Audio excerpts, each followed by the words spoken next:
Bonsoir à tous et bienvenue dans l'invité de la rédaction de Médien TV. Il y a 2 jours, le 11 octobre dernier, le monde a célébré la Journée mondiale de la fille sous le slogan « C'est notre temps, mes droits, mon avenir ». Et cette année, l'UNICEF, avec l'appui de ses partenaires, a décidé d'adopter une nouvelle démarche innovante et inclusive, celle d'un plaidoyer piloté par les jeunes filles elles-mêmes pour défendre leurs droits, avec une feuille de route d'1 année qui devrait s'étendre jusqu'au mois d'octobre 2023. Et pour en savoir un peu plus sur cette nouvelle mobilisation qui devrait permettre à des jeunes filles marocaines âgées de 10 à 19 ans de prendre le leadership, de faire entendre leur voix et d'être actrices du changement, nous avons le plaisir de recevoir ce soir Yasmine Smiris, chargée du programme Adolescents et Jeunes à l'UNICEF Maroc. Madame Smiris, bonsoir et merci beaucoup d'être avec nous. Bonsoir, merci à vous pour l'invitation. C'est moi. Alors, quelle est la particularité de ce plaidoyer, celui de cette année en faveur des filles, qui vient d'être lancé en partenariat avec le Maroc? Il y a toujours des actions en faveur des filles, des enfants, mais cette année, l'UNICEF a choisi que ce soit les filles qui s'occupent du plaidoyer plutôt que d'être accompagnées par les membres de l'UNICEF ou les animateurs. Oui, tout à fait. Alors, comme vous l'avez dit, c'est à l'occasion de la Journée mondiale de la fille, donc qui est célébrée le 11 octobre de chaque année. Et suite à un appel de l'UNICEF au niveau mondial de justement mettre la fille en avant pour le plaidoyer des droits des filles, l'UNICEF au Maroc a voulu innover, comme vous l'avez mentionné au début. Et l'idée, c'était d'éviter de mettre les filles un peu en dernier partenaire ou habituellement, en tant qu'UNICEF, on travaille d'abord avec les partenaires institutionnels et que les jeunes filles et les enfants, de manière générale, participent aux actions. Eh bien là, ce sont les filles qui entreprennent elles-mêmes, donc de l'identification des priorités sur lesquelles elles voudraient travailler, ce qu'elles voudraient dire, les voix qu'elles voudraient qu'on entende, et qu'elles soient elles-mêmes les porteuses de l'action qu'elles vont mener. Alors, Yasmine Smiris, le programme a été lancé le 11 octobre, mais vous avez travaillé en amont, parce que les filles ont été sélectionnées, elles ont choisi leur programme. Ça fait combien de temps que vous travaillez sur ce programme? Et sur quelle base vous avez décidé de choisir des filles plutôt que d'autres, des régions plutôt que d'autres? Alors, c'est une bonne question. Mais effectivement, le travail a été lancé depuis un moment déjà. En fait, on avait déjà la réflexion a mûri depuis un moment de travailler avec les filles comme les porteuses de leur propre plaidoyer pour leurs droits. Compte tenu du travail de l'UNICEF avec les partenaires institutionnels où nous travaillons déjà sur le terrain sur la question des filles, de la scolarisation des filles dans différentes régions comme Tanja, Teslan, Hoceima et notamment la province de l'Araïch, mais aussi dans la région de Marrakech, Felhaouz et Chichawa, où on avait des programmes déjà de filles. Donc il était un peu naturel pour nous de nous concentrer sur ces régions-là, où on travaille déjà sur la scolarisation de la fille depuis 1 an. À partir de là, on a essayé d'identifier des filles dans le cadre des missions qu'on a menées sur le terrain, des discussions avec les partenaires. On a identifié un établissement en particulier avec une directrice femme qui était particulièrement impliquée, engagée, et donc les filles de son établissement, etc. Et les choses se sont faites un peu de manière naturelle. Ça, c'est pour la sélection. Après, nous avons commencé le processus en amont. Effectivement, le 11 octobre était un peu un lancement officiel de l'action. Mais toute l'idée, c'était de travailler en amont avec les filles. Donc, il s'agit de tout un processus de formation, de renforcement de capacité des filles, de formation-action, pour les accompagner, les outils. Parce que ce qu'on se rend compte, c'est que les filles ont juste besoin d'avoir les outils, les techniques nécessaires pour pouvoir vraiment porter cette voix et pouvoir exprimer justement leurs espoirs, leurs besoins et leur réalité également. Est-ce que c'était facile? Parce que les tranches d'âge de ces filles et des cibles, celles qui vont être des leaders et qui ont fait le programme et qui vont mener ce leadership, c'est entre 10 et 19 ans. C'est très jeune, d'autant plus qu'il s'agit de filles du monde rural et périurbain, beaucoup plus rural. Donc il n'y a pas tellement la culture de prendre la parole quand on est déjà jeune et en plus fille. Est-ce que c'était facile? C'est tout le défi. Et en fait, nous-mêmes, on ne savait pas à quoi on allait s'attendre. Donc, c'est une très bonne question. C'est-à-dire que je pense que là, c'est vraiment toute une question de, justement, nous-mêmes remettre un peu en question les stéréotypes que nous avons, parce qu'on s'est rendu compte que sur le terrain, en fait, elles ne sont peut-être pas habituées à prendre la parole, mais elles ont un vécu. Elles voient des choses et elles vivent des choses. Et elles voient leur maman déjà dans le monde rural, c'est des femmes qui travaillent, qui s'occupent de la maison, qui font beaucoup de choses. Ça n'a rien à voir parfois avec l'idée qu'on a des femmes dans le monde rural. Oui. Le fait qu'elles soient dans les champs, qu'elles s'occupent, même au niveau vestimentaire, même le voile, c'est un phénomène citadin.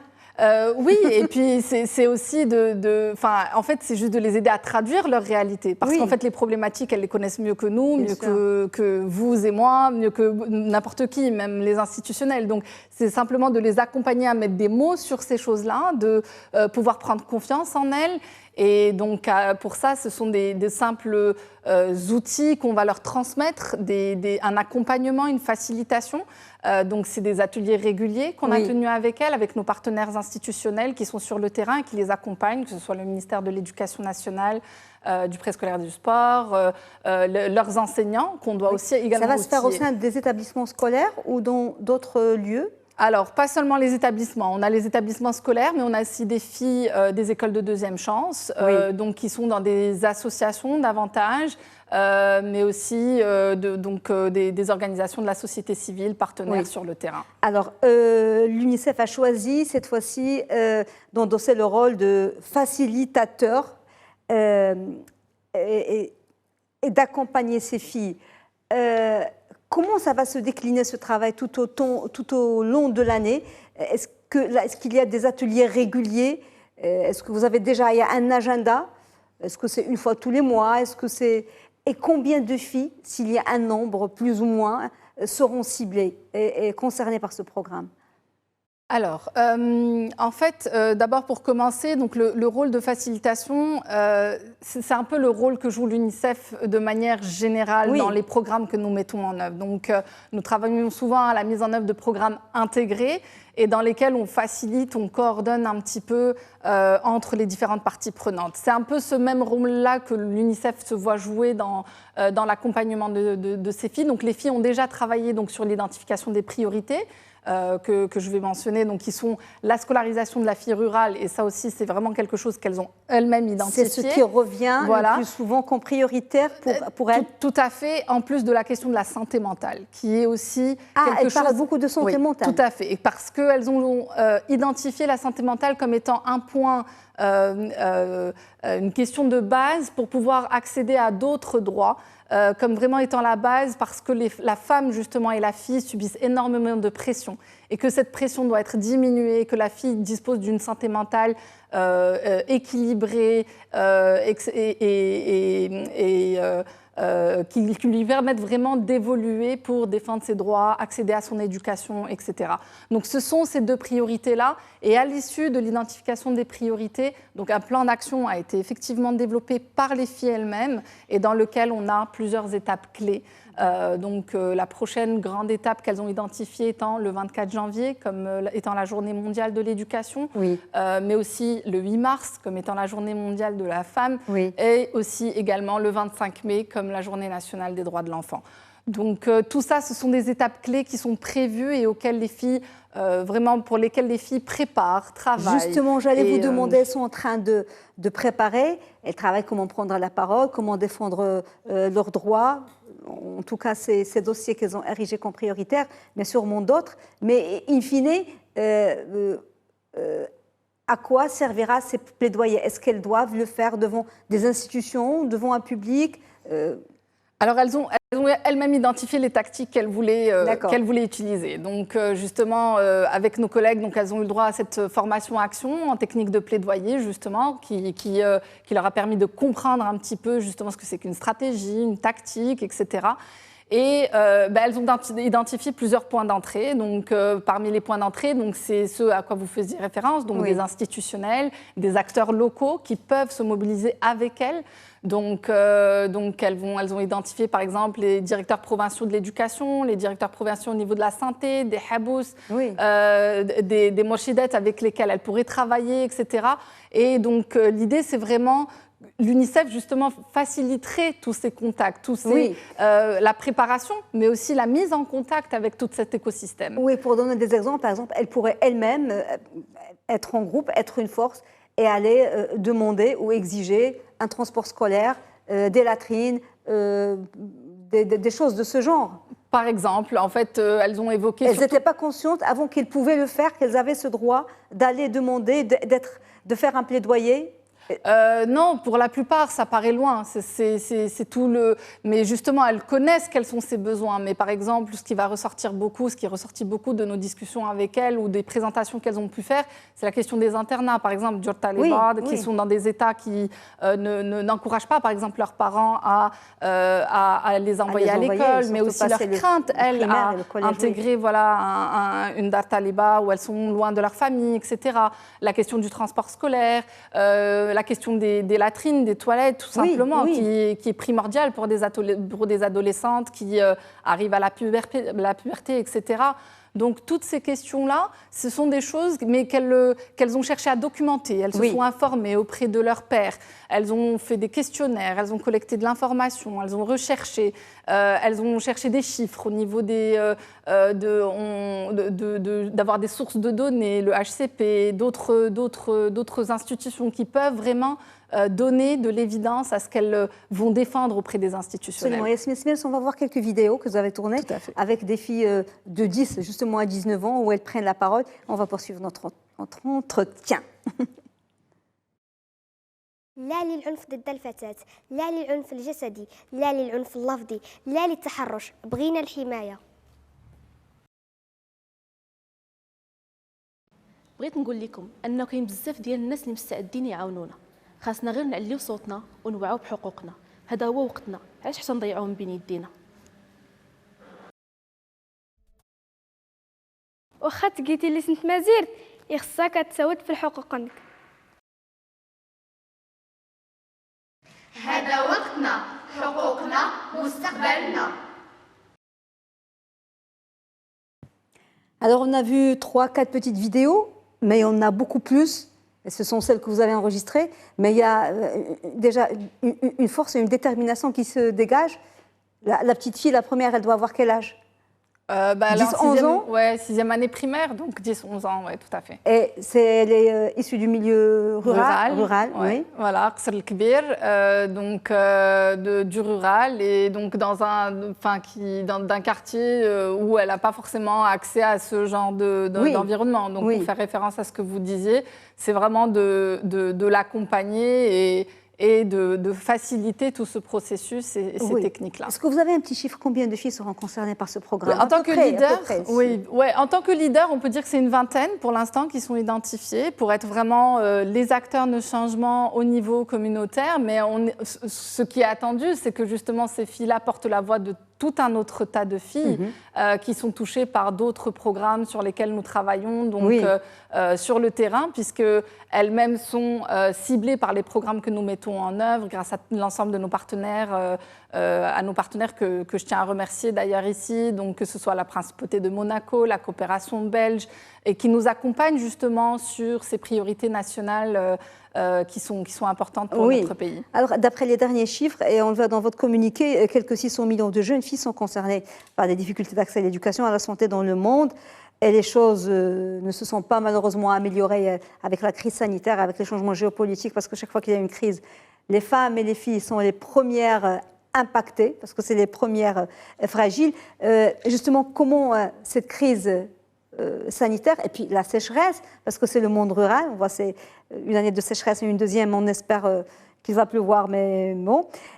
Comment elle a impacté encore plus la qualité et les droits des enfants et des filles, de façon générale, mais de façon particulière au Maroc, d'après ce que vous avez vu? Vous avez parlé de santé mentale sur laquelle elles sont revenues. Peut-être c'est l'épanouissement, donc elles sentent qu'elles ne sont pas épanouies. Puis la crise est passée par là, et puis elles sont dans des sociétés, des milieux pas faciles. Est-ce que vous avez senti que la situation a encore été plus fragilisée qu'avant?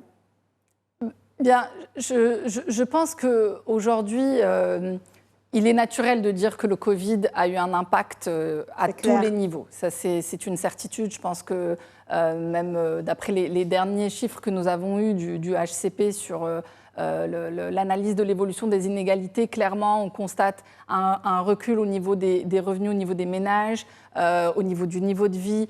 Et sans aucun doute, quand on a des impacts à ce niveau-là, ça impacte clairement les droits et plusieurs catégories de droits des enfants. Scolarisation, que ce soit la scolarisation, voilà, donc, ça, oui. En plus de la rupture qu'il y a eu en raison du passage au digital, etc.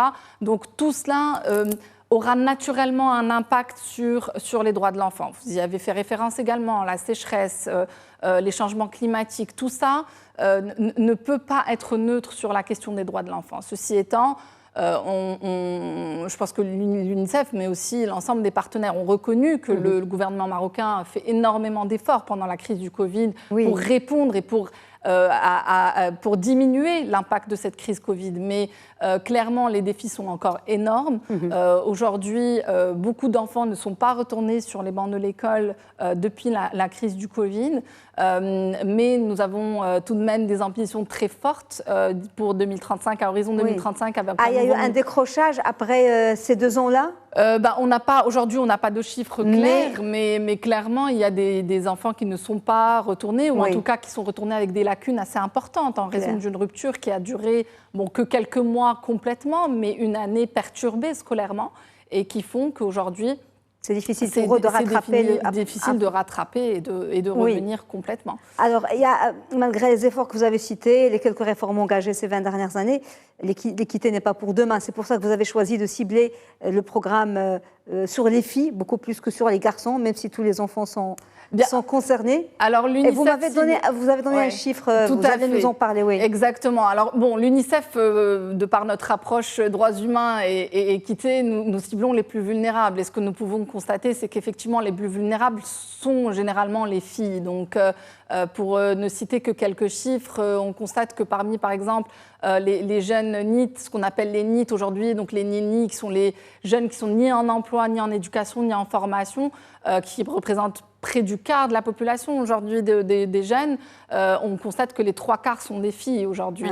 On constate également que dans les violences qui sont rapportées au niveau des tribunaux, ce sont à peu près plus de 60% qui sont des cas qui concernent les filles où les violences ont été perpétrées à l'encontre des filles.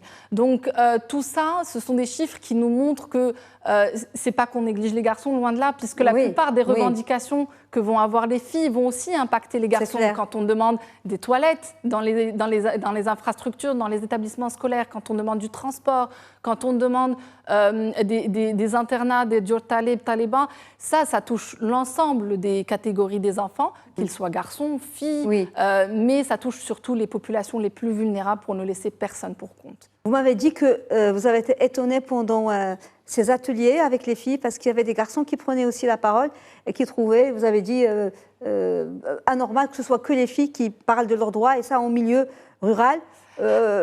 Anormal, ça fait plaisir, j'ai du mal à croire, mais bon... anormal, ils étaient surpris, ils nous disaient mais pourquoi vous filmez que les filles et pourquoi c'est que les filles qui vont parler pour leurs droits? Nous aussi, on veut que nos sœurs, nos compatriotes, en fait, évoluent et que ça vienne spontanément de la part de garçons de 10, 12, 14 ans. Je pense que c'est un beau signe d'espoir et même si ça prendra des générations et beaucoup de temps pour que les choses changent. Actuellement, vous êtes sur quelle action et dans quelle zone en ce moment? Alors, en ce moment, en fait, chacune des filles, quand elles sont chacune d'entre elles retournées dans leur environnement, ont entrepris des actions au niveau communautaire, au niveau local, donc dans leurs établissements, dans leurs écoles, à l'occasion justement du 11 octobre. Donc, elles ont toutes mené des petites campagnes de sensibilisation à leurs petites échelles. Et aujourd'hui, elles travaillent à construire vraiment, le devoir, en tout cas, qu'elles préparent, c'est de construire justement ce plaidoyer et les personnes qu'elles veulent cibler pour le 24 janvier, qui est vraiment la plus grosse étape. Et ça va se passer dans leur commune, dans leur région, ou est-ce qu'elles vont se déplacer? Non, alors elles ont fait le choix de se déplacer, donc de se retrouver à chaque moment clé, du 24 janvier, du 8 mars, du 25 mai, de se retrouver dans une localité ou dans un endroit en particulier. Donc rendez-vous est donné le 24 janvier prochain, Flerej. Oui. Donc avec l'idée d'avoir vraiment un dialogue avec les acteurs locaux de la commune, des directions provinciales, sectorielles, etc. Est-ce qu'ils ont joué le jeu, justement, les institutions ? Alors, pour l'instant, les institutions nous ont accompagnés dans la préparation des jeunes. Et ils ont joué le jeu. Et le 24 janvier, donc, ce sera le moment de vous répondre. Mais je pense qu'ils joueront le jeu. Pour être tout à fait honnête, on avait eu l'occasion déjà de travailler avec des jeunes sur d'autres thématiques, qui ont sollicité justement ces institutionnels. Et ils sont très à l'écoute de cette jeunesse qui les surprend très souvent. Et donc, c'est aussi un air frais pour eux d'entendre aussi des paroles de jeunes et d'enfants. Dernière question concernant les parents. Vous avez approché des filles qui sont dans le milieu rural, majoritairement, et un peu le périurbain. Est-ce qu'il n'y avait pas de résistance de la part des parents? Parce qu'on voit des filles, quand même, vous étiez dans le haut Atlas, le moyen Atlas, des filles avec un voile, des filles... Est-ce qu'ils ont été pour ou bien est-ce qu'il y a eu des réticences? Vous avez dû les convaincre. Pourquoi? Peut-être est-ce que vous avez rencontré justement des résistances et vous avez dû, peut-être une fille qui devait rejoindre le programme, elle n'a pas pu le faire parce que ses parents ne sont pas d'accord, tout simplement? Eh bien, étonnamment, non. Franchement, j'ai trouvé qu'on avait un retour extrêmement positif des parents. Moi, personnellement, je pensais qu'on allait avoir beaucoup plus de résistance. On faisait venir les filles à Rabat, des filles qui ont 10 ans, 11 ans, 14 ans. Je pense que même nous, parents, je pense qu'on ne serait pas parfois aussi à l'aise à les laisser partir à un si jeune âge. Et pourtant, beaucoup de facilité à les avoir parmi nous à des moments compliqués, des mois de septembre, rentrée scolaire. Donc, on a même eu des résistances plutôt sur « Ah, mais elles vont manquer l'école, donc comment est-ce qu'on va faire pour pallier à cela ?» Donc, ça, c'est déjà un bon signe. Voilà, et c'est des signes qui sont extrêmement positifs et qui montrent que la volonté est là et que l'ambition est là, mais qu'il faut accompagner toute cette ambition. C'est très important pour qu'elles prennent conscience qu'elles peuvent être elles-mêmes actrices du changement et ne pas toujours attendre. Donc le rendez-vous est donné déjà pour le 24 janvier à l'Arrache. Et puis le 8 mars, ce sera dans quelle ville? Vous ne savez pas encore? Le 8 mars, ce sera à Rabat. Ce sera à Rabat. Voilà. Est-ce qu'au bout du programme, le 23 octobre 2023, est-ce que vous pensez que vous allez pérenniser ce programme? Ça dépendra des résultats ou est-ce que vous passerez à autre chose ou est-ce que c'est trop loin pour se projeter? Non, c'est pas trop loin pour se projeter. C'est dans un an. Un an va vite passer, mais évidemment, toutes nos actions, on espère qu'elles soient durables, mais durables dans le sens où ce sont les filles elles-mêmes qui continueront leur engagement sur le terrain. C'est tout ce qu'on espère. Et on espère peut-être toucher d'autres régions du coup et donc laisser un peu la durabilité et l'engagement de ces filles se poursuivre dans les régions qu'on aura ciblées et peut-être toucher de nouvelles régions. Peut-être qu'elles deviendront elles-mêmes les relais et jouer ce rôle de facilitateur que vous jouez aujourd'hui. Merci beaucoup Yasmina Smirs d'avoir été avec nous et d'avoir répondu à la question. Je rappelle que vous êtes chargée du programme Adolescents et Jeunes à l'UNICEF Maroc. Merci madame. Merci à vous. Madame, monsieur, merci beaucoup de nous avoir suivis. Bonne suite des programmes sur Média TV et très belle soirée.